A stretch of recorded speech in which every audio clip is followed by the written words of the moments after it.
यह सुनोगा है। एक जन गौतरिया जावत रहे गाँव दिया बान जंगल में बरगद के छाँव। अरे थोरकुन जिला लेते हो जिउरा के सुख थोरकुन जुड़ा लेते हो जिउरा के सुख चढ़ती के बेरा में लागत है भूख है ना। ताते तात दार भात बनाओ सुहारी मने मन में गुरत रहे नहीं है गलबारी। अरे आगू में प्रकट होगे जीवन के थारी दरफोर के सपेटी सौ पेट होगे भारी।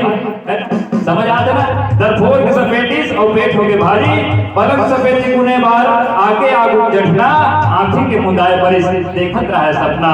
ये बिया बान जंगल में गांव गली ना पारा अब बगवा हबक देही हमर नहीं पाचे हारा।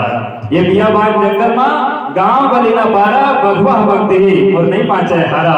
सपना के दिखाई हुई और बगवा के अवई बर के तरे में होगे ओकर खात खवई है ना। तो जनमानस का यही संदेश देना चाहूं कि ये जीव हरे गौतरिया, अरे ये जीव हरे गौतरिया जंगल हवे दुनिया बरगद के रुकवा बरगद के रुकवा और कलम तरी की दुनिया।